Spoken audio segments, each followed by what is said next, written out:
I finished the book, who I really missed, Ruthie and Maxie.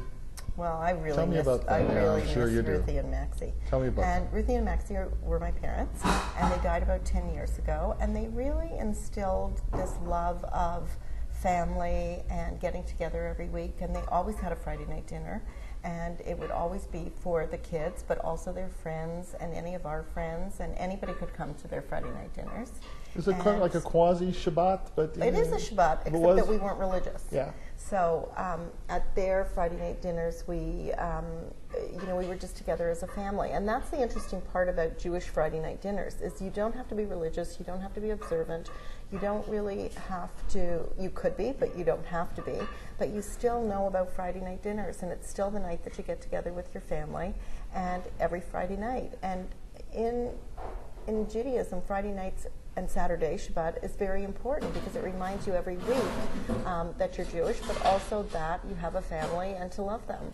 And it really keeps it up when you're doing it every week. It isn't just Thanksgiving, or it isn't just Christmas, and it's wonderful. But I guess in a lot of families it's Sunday night, so that's good too. It doesn't have to be Friday night. It just has to be a time when everybody gets together. And Friday night's a good night even if you aren't Jewish, because it's the end of the week, and it's the time when you can talk to your kids or your friends about what went on during the week, and then say goodbye to it and hello to the weekend when you have a little bit of time to relax. And Saturday night is such a night of fanciness. You sort of expect things to be fancier. Either the guests expect it, or even as the host, you expect yourself to be fancier and a little bit more perfect. And Sunday night, you're getting ready for Monday already, so sometimes there's a little bit of stress involved. I'm cranky Sunday nights already.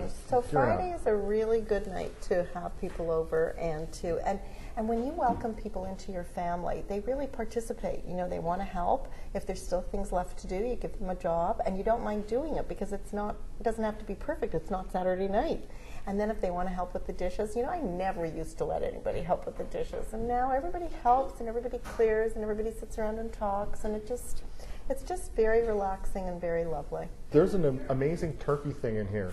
Now, there's that joke about, someone buys a turkey and it's like, well, I'll cook it right. It's like, you can't cook it in an hour and a half.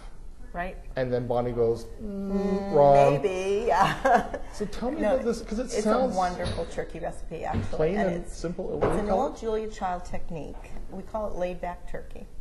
And what you do, and you don't have to do it, I do it, but the butcher can do it for you easily. And first of all, you have to buy a good turkey. So I buy a free-range, naturally raised turkey, and they can open it up for you. So what you want is the turkey to be butterflied, and you want to take out the bones except for the drumstick and except for the upper arm. So all the other bones are out. So that whole breast thing is out, the carcass is out, and also the thigh bone. So it's really easy to carve when you're finished too, because there aren't any bones in it. So you make a stuffing and you put it in a big roasting pan. And what I like to do is I like to put the turkey sort of raw, meat side up, skin side down, just in the oven for 15 minutes first, so that it isn't completely raw when you put it down over the stuffing. And then you put it skin side up on top of the stuffing, and you roast it that way for about an hour and a half. And you use a meat thermometer because you don't want to overcook it. Sometimes it only takes an hour or an hour and 15 minutes, depending on what the size of the turkey and the thickness. And always put the meat thermometer in the thickest part of the turkey. And when it comes to 165, you're okay, because it isn't, the stuffing isn't all inside the turkey. And all the juices drip down. People always complain because, they want the stuffing to taste of the turkey. Mm-hmm. And it is so delicious, and it's so easy. And then you take it out and you just carve it up. It's really, really simple. And now, Sheila Rogers, I did this on the radio with Sheila Rogers, and she said the turkey looked like it had been run over by the truck, but it was the best tasting turkey she'd ever had. Why did you go with this sort of a dinner rather than all the meats and all the, why this dinner? Every other book that I have is in categories of food. And we went with menus because it's called Friday Night Dinners. And if a book is called Dinners, it kind of makes sense to go in menus. But we have a really good index, so you can still find everything in the end. But the Thanksgiving menu, which is what the turkey is in, is wonderful because, there's the mushroom gravy, and then there's also the cranberry sauce, and there's everything that goes with your Thanksgiving turkey too. So, because a lot of people like the accompaniments more than the turkey. But if you have this turkey, you will love it. You also have like appetizers with things, and even little drinky poos to start things yeah. off. Well, because alcoholic also or non-alcoholic, I like that. Exactly, and you know, it's a nice time to relax. And even though I don't drink a lot, Friday night was always the night that my parents let us. Even when we were little kids, my sister and I, like we could have a vodka and orange juice or something like that, a tiny weeny little one, but still. So it's always still kind of a treat somehow for me to have a whiskey sour, which I love, or you know, something like that, just a little one, because I don't drink that much, and so. If I drank too much, you wouldn't get the rest of your dinner. So luckily the kids are older; they can serve it. But no.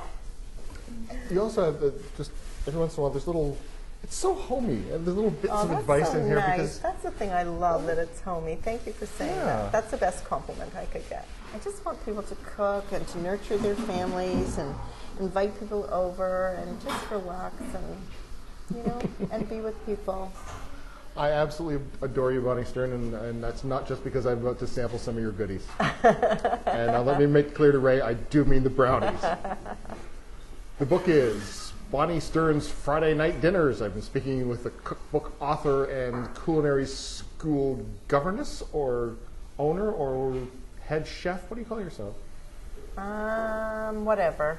And also I guess, cleaner upper, too. Definitely. Bonnie Stern and Bonnie Stern's Friday Night Dinners, published by Random House of Canada.